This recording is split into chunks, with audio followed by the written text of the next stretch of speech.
YouTube நண்பர்கள் அனைவருக்கும் வணக்கம். மீண்டும் இன்னும் ஒரு தாள வீடியோவினூடாக உங்களை சந்திப்பதில் நான் மிக்க மகிழ்ச்சி அடைகின்றேன். இன்றைய வீடியோவில் நான் பஞ்ச நடையின் தொடர்ச்சியை செய்யவிருக்கின்றேன். அதில் மிஸ்ர நடைக்கு உரிய தாளத்தை தான் இந்த வீடியோவில் நீங்கள் பார்க்க போகின்றீர்கள். மிஸ்ரம் என்று சொன்னால் 7 என்ற எண்ணிக்கை உள்ளது.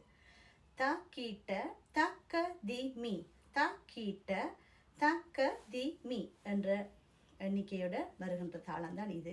இந்த தாளத்தில் ஏகத்தாளம் மிஸ்ர என்று சொன்னபடியால் 7. அப்போ நாங்கள் 1 2 3 4 5 6 7 என்ற தட்டுகளைத்தான் நாங்கள் இதில் பயன்படுத்த போகின்றோம். திருப்பி கவனிங்கள். 1 தட்டி போட்டு 2 3 4 5 6 7. அப்போ தாளத்தின் முடிவு இங்கே தான் முடிகின்றது. அதுதான் மிஸ்ர நடைக்கு உரிய தாளம். இந்த தாளத்தை நாங்கள் சொற்கட்டோடு செய்கிறதை பார்க்கலாம்.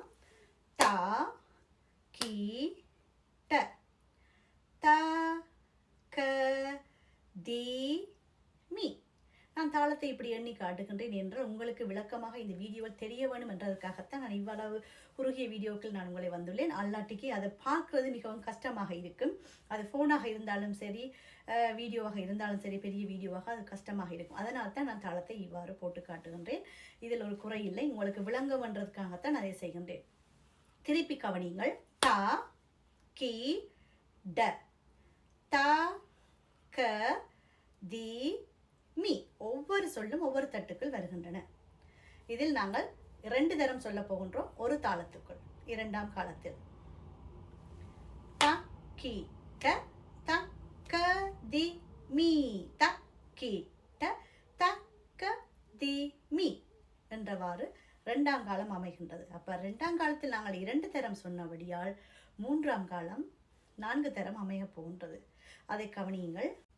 மிஸ்ர நடைக்குரிய 2ஆம் காலத்தை நாங்கள் நோக்கினால், 1ஆம் காலத்தில் ஒரு தடவை வருகின்றது சொற்கட்டை நாங்கள் தாளத்துடன் சொல்லும் பொழுது.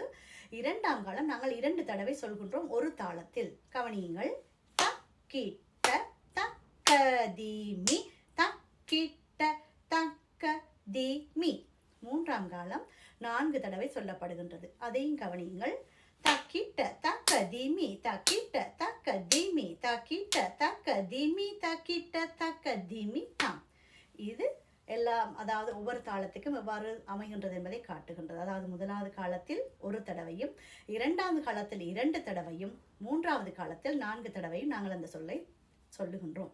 இந்த 3 காலங்களையும் நாங்கள் ஒன்றாக சேர்த்து போடுவோமானால் எவ்வாறு அமைகின்றது என்பதை பாருங்கள்.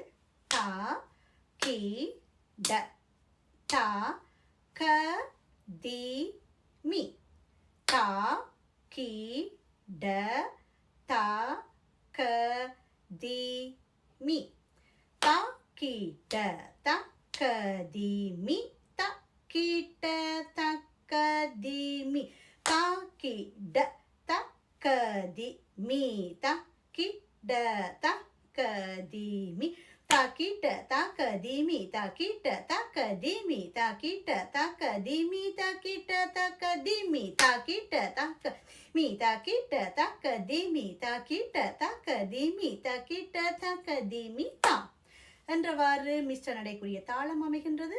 உங்களுக்கு இந்த தாளம் விளங்கி இருக்கும் என்று நான் நம்புகின்றேன். மீண்டும் அடுத்த காணொளியூடாக உங்களை சந்திப்பதில் மிக்க நன்றி. வணக்கம்.